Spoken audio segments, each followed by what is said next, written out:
Why are you doing this? Why not? I can imagine that was the sales pitch for The Strangers Pray at Night, which is the sequel to, wait for it, The Strangers. I know, shocking that a movie that had two of the same words would actually be a sequel to something. So yeah, I decided to rewatch this in preparation for The Strangers Chapter 1. It was directed by the director of Die Hard 2, Cutthroat Island, and others. I know, that's very shocking to me as well. This particular movie, if you can even fucking call it that, was directed by Johannes Roberts, who did Resident Evil Welcome to Raccoon City, as well as the two 47 Meters Down movies. Why they felt the need to make the first one, I have no goddamn idea, and then they did 47 Meters Down Uncaged. So yeah, if you can tell, I didn't really like this movie, but I want to offer a little bit of background as to why I'm doing a redux of this particular review, because longtime viewers will remember that I actually reviewed this when it first came out just over 6 years ago. God, that makes me feel so fucking old. I can't goddamn believe that movie came out so long ago. Even though 6 years doesn't actually seem like that much time, feels like a lifetime, given the shit that has gone on in just the last couple. That being said, I did review it, and I got some feedback that was both positive and also, why the fuck didn't you like this? You were just wrong. This was better than the original. I rewatched the original. The original wasn't all that great, mainly because you couldn't really root for Scott Speedman and Liv Tyler except for them to die and just for the movie to end. But this time, you don't have two people being hunted and targeted and stabbed and killed and everything. You have a family, the worst family in modern slasher movie history. This is a goddamn dreadful family. This has some of the worst goddamn writing that I have seen in a slasher movie in a while. And my original review actually did over 600 views somehow. I don't necessarily know how. Thank you guys very much for tuning in. Thank you guys very much if you are a new subscriber, a new viewer, or are one of the OGs, as the kids used to say. God, I sound so white. But this is written by two people. Brian Bertino, we find out what he would do, and he actually did The Strangers and other stuff like, yeah, Monster, or The Monster. It was The Monster, because Monster was the one with Charlize Theron. And also Ben Katay. Oh my. He did River Wild. Yeah, the Netflix one. That shit fest that nobody could have really said, to be fair. So you have Bailey Madison, who was a little girl, and Don't Be Afraid of the Dark, which I actually was very surprised by, because I kept wondering where the hell I recognize her from. Then I'm like, hey, wait a second. That movie didn't come out that long ago. She was just a little kid, and now she's growing up, and what? She actually is a young adult now? What the hell? And this came out a number of years ago, so I think she's in her, like, mid-20s now. Lewis Pullman, who plays Luke, and Bailey, by the way, plays Kinsey, and they are brother and sister. There's some fractured family stuff, and by the way, there's just going to be spoilers throughout this entire goddamn thing. One, it's 6 years old, and two, I don't give a shit, because anything you spoil in this movie will save you from watching The Strangers Pray at Night. Christina Hendricks is in this, the gorgeous goddess that she is. She plays Cindy. I mean, I guess that's close enough to Christina. Maybe they felt that the thoughts wouldn't get through her large frontal upper protuberances, and she would not be able to retain that information. That's mean, but then again, given the fact that she actually is talented, maybe they felt she's going to be checked out. Speaking of checked out, Martin Henderson, who was in The Ring. He was a guy that got killed by Samara when she climbed out of TV. He was also in X. He plays Mike, who did not like to hunt. How dare you, slasher movies? You keep failing me. So we have other people that play the killers this time. Because evidently, even though this is supposed to, I guess, be taking place 10 years later, even though the thing is, it says it's taking place 10 years after the fact, I have some feeling that they just conflated a whole bunch of things. Because this movie is supposed to come out in 2009. Even though there are some cell phones, it seems like some of the cell phone technology is a bit old, and even a bit old for 2018. Regardless, if it was soon after this whole series of events, or 10 years after, they got the ages all goddamn wrong. I mean, they had people that were around the same age of the killers before, but the thing is that this was supposed to be taking place a number of years later. Then they don't look any older, and they don't seem any wiser. In fact, these killers seem really goddamn stupid and goddamn moronic, and How they got killed by these particular people? Yeah, the killers got killed, by the way. I know. Shocking. How dare I spoil that, even though spoiling this will not haunt you even for 5 more goddamn minutes. It'll be easier next time was one of the last lines that you heard in the first Strangers. And no, it isn't. So yeah, they amp up the body count, but we have Damien Maffei, or Maffei, or however you say it. He plays Man in Mask. You have Dollface Emma Bellamy. And then you have Leah Uzlan, or Uzlan, however you say that. She actually replaced the original actress who felt constrained and claustrophobic in her mask.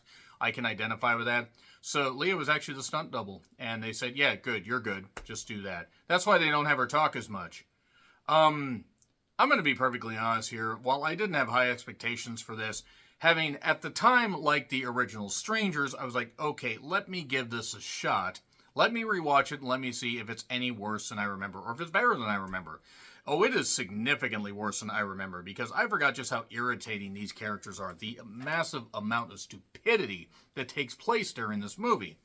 So basically, there's a family attacked at a trailer park that is seemingly abandoned, i.e., they didn't want to pay extras, or everybody left because it's after Labor Day. I'm guessing they just wanted to film it at a trailer park so they could have a few different locations and beef up the budget. And oh wait, the budget was almost half of what the original was. The original cost $9 million, this one cost $5 million.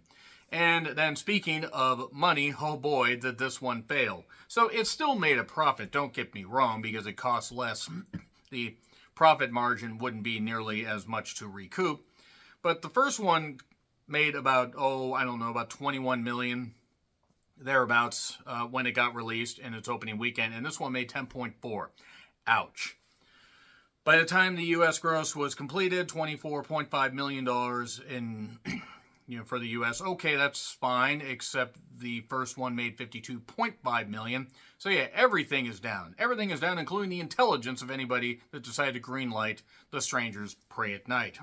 So 82.4 was the gross for the original, and this one had a $31 million worldwide gross. Yeah. So you can see why they waited a bit on this. And it was announced back in 2009. Had this movie come out in 2011 or so, maybe 2012, it might have had more of a chance. The thing is by then, you had Your Next. You had so many other home invasion movies or home invasion adjacent movies that were trying to recapture the success. And actually, I haven't watched Your Next in a while, so I might watch that for October. But the only good parts of this movie, the pool scene is all right. And the choice of songs are fine. We're the kids of America, or in America, or of America, or whatever the hell the lyrics are. I don't bloody care. The thing's just a bop. And this is based on true events. Yes, murders with no motive, or very little motive, take place in this country and other countries all the time. But guess what? The based on true events thing didn't work because nobody believed it with the first one. His family's the fucking worst. Basically, Kinsey did something terrible that is going to necessitate her going to boarding school. Her parents are pissed. Her mother in particular. We're going to just slough her off there and teach her a lesson. Well, a lesson gets taught in spades when she has to basically defend herself and her brother because her parents die. In hilarious ways, by the way. Very hilarious. I had a gut-bustingly hilarious, inducing time watching this because it was hilariously bad. Absolutely terrible. Everybody makes monumentally stupid decisions over and over and over and over and over and over and over and over again. This movie is also around the same runtime as the original and somehow feels about 45 minutes longer. So, yeah, we get the opening scene where people get killed. The uncle and the aunt, I assume. Maybe she was originally going to be the antagonist. They were actually going to bring Liv Tyler back for the opening scene. She was going to be killed off. That would have been one satisfactory thing, at least killing off her character, which was super annoying and stupid. Not the actress. The actress actually seems fine. But that being said, where's Liv Tyler been lately, by the way? I haven't seen her in that many projects. So, yeah, Kinsey caused some shit. She can be sent out to boarding school. But first, we're going to go stay with Uncle Marv and everything. But they're killed. They don't know that because apparently phones don't, exist in the periphery of this, family unless they're actually, meant to be used as part of a plot device. We can't call anybody ahead of time, but then again, it'd be hard to call a dead person, at least until the device is complete. Or you go to that Twilight Zone episode where that lady was talking to her dead husband because the power line or the phone line was in the grave. It's not how electronics work, but whatever. Rod Serling was a genius. So, according to IMDb, the director said he is not a fan of slasher movies or home invasion movies. Look, I'm sure he's a nice guy. I don't actually really give a shit. Resident Evil Welcome to Raccoon City was one of the worst movies of 2021 by far. It was terrible. It was absolutely brutal. 100% brutal. It wasn't as bad as Old. Old was actually my least favorite movie of that year, but it was still pretty bad. So he's not a fan of those, but he's just a fan of making other shit horror movies. Maybe he should stop directing. Find something else to do. Maybe let people with talent direct stuff. So, yeah, when you have somebody that's not necessarily a fan of the genre they are directing, yes, people take projects for money, all this, or they need work, and I get that. I respect that. He's not the only director to say he didn't care for something in particular. There are probably some porn directors who are like, we don't want to see so much of the insertion with the boobies and the bouncing and the cum all over the titties. But they still do the stuff. They still try to put their heart and soul and tart and soul into it, and yeah. He sure didn't put anything into this. Well, he did. He put basically very little effort. I mean, enough effort to recognize that he pointed the camera properly at times. But look, I recognize that horror movies are supposed to be dark. And sure, there are dark moments in the original Strangers. And the original Strangers by no means was good at all. I mean, it had plenty of issues. But at least it had some atmospheric shots. There's like one halfway decent scene at a pool. That's about the only good thing that you get out of this. The god-awful performances in this. And I mean, and I'm not even saying like they're bad actors, but the writing in this is dog shit. Utter dog shit. The motivations for these particular people. And then we do the line is tomorrow home, because we're going with that. This entire family, they're fucking idiots. They recognize that, you have Dollface was the one that knocked. I don't really bloody care. She knocks, and instead of recognizing, hey, maybe we should try calling our family, even though it's the middle of the night, we could just leave, but they were late, and then they didn't notice that their family members got killed. So dark, I can't see shit. And then,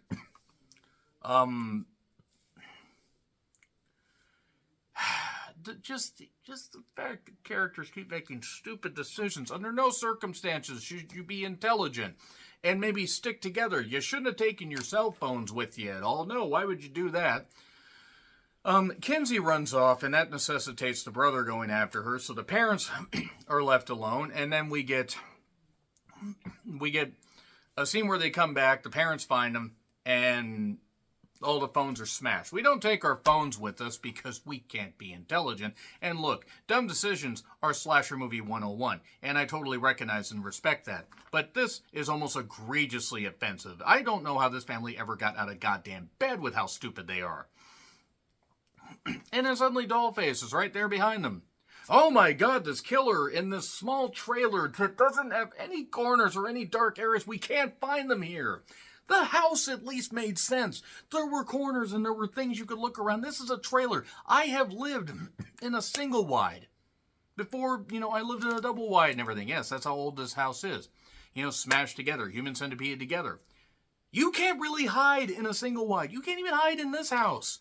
You can't hide in a lot of houses in this neighborhood or in a trailer park. You can't hide in those. You can hide underneath the porch and hopefully succumb to all the goddamn rat poison under there, which is what should have happened to anybody that greenlit this movie, because this movie's an abomination. And yes, I know I'm probably getting a little bit too fired up about this, but when you have something that had a neat little idea and with a little bit more ingenuity you could have taken off and done even better, they somehow managed to make it worse than the first one. So, the most hilarious thing is when Christina Hendricks is trying to get Bailey up and everything as Dollface is breaking down the door. And she takes so goddamn long. Christina Hendricks could have honestly learned how to levitate like we're David Blaine and just get up there quicker than it took her daughter to get up there. But then she gets knifed and killed and all this stuff. And I guess Christina Hendricks is like, I don't want to be in this project. Please kill me. Please, just let me find something else to do. We didn't even get to see her, be all hot and, redhead like she always is. But the actors that they got to play the killers, I guess, would have been fine. And they're supposed to be around the same age, which probably means that we're going with, around the same time period. It's so goddamn confusing because you see some of this technology, you see some of the stuff. They're driving Dodge van from the mid to late 2000s, I believe. I forget, the Caravan, I think, is what it is. But then Man in Mask finds the, Man in Mask manages to scare, or to throw something, or one of them throws something, and Martin Henderson and the son end up crashing into a goddamn porch. Apparently they're fucking Billy Joel. Look up Billy Joel and how many drunk driving incidents he had. So the son's not pinned, the dad's pinned by a piece of wood that just went through there. Went through his chest or his leg, or hopefully the sternum of anybody that frickin' greenlit this shit. And then Bailey Massett Kinsey. I'm using the actors' names and conflating them, I'm sorry. She gets in one of these old spiral, ditch pipe things that you could hide in, that all trailer parks have, and getting away from the truck. The Man in Mask is driving, leave us alone. And then suddenly Pinup shows up, but we're just getting started. Just shows up there. It's like, what if she didn't get in the pipe? Were you just going to have to say, well, this scene isn't going to work. I'll just get out and go over here. Fuck the director of this goddamn thing. How dare he call himself a filmmaker? So yeah, the steering column plunged through his chest. Sorry, mate. You have to chose a life on ya.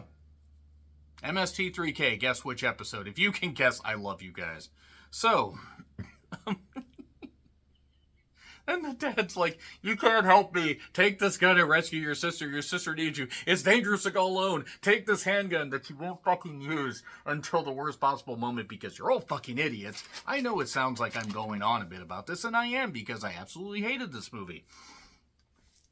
And then Man in Mask shows up, turns on the radio, and then kills off Martin Henderson. What a dignified goddamn role that was for him. And before he gets killed, he says, can we just talk about this? What are you talking about? What the fuck are you going to talk about with a guy that's wearing Jason Voorhees' original burlap sack mask? These killers are dreadful. These characters are dreadful. Everything about this is dreadful. I've gone on way longer than I thought I ever would. And at one point, Dollface shows up. Oh, well, Kinsey and Luke are trying to do something. It's like, oh, you could shoot her, give me the gun, I'll shoot her. No, don't make any smart decisions. By the way, we don't have a lot left in this. About 30 minutes at this point. This movie that dragged on and on and on and on, and the killing don't stop till the beat of dawn.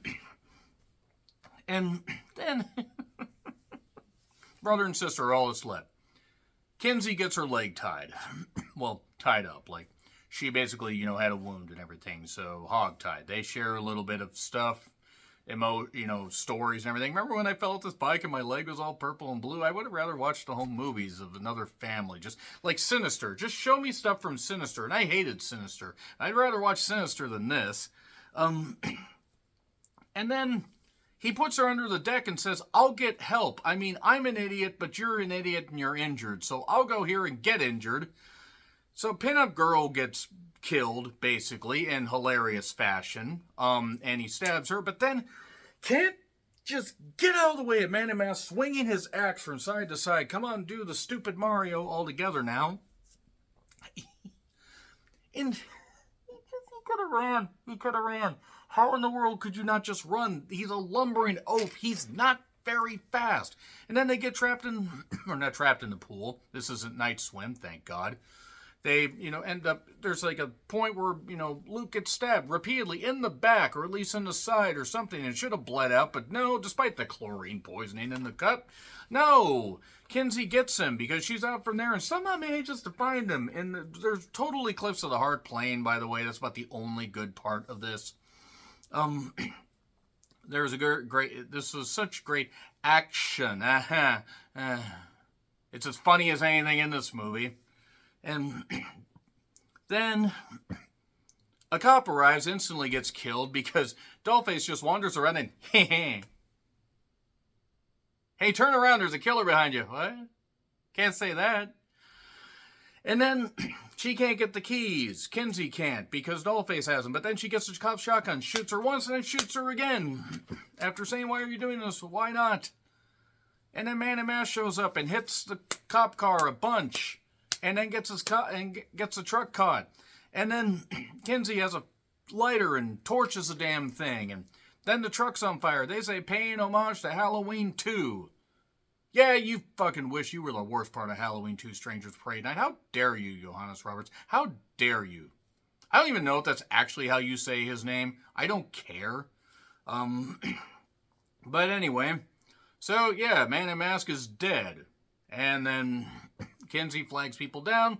They start running. Why are they running and getting back in their car? Oh, here's Man in Mask, and they're going to recreate the end of Texas Chainsaw Massacre. He's getting her, and then she hits him with a bat, and then he falls out, or is in the truck, or whatever. I don't know. And then somehow manages to get the brother. This movie was added with garden shears, and then they're in the hospital, and then here's a knock on the door. No, the nurse is the killer. God, oh, Jesus fucking Christ. God damn it, motherfucker. If you're a fan of this movie, by the way, I don't apologize because these are my opinions. The opinions are mine and mine alone. Beefier, badder, and I hated this. I hated this movie. Let's see how Strangers Chapter 1 goes. Can't go any worse than this. Agree, disagree, what I said? Like, share, subscribe, Twitter handle in the description. I'm John Ritland. By the way, it's an F. An F just in case you can't fucking figure it out. Even though I don't usually grade older movies, I'm going to grade this one in F. I should say F minus, but I am not. Wernstrom. Anyway, I'll see you soon.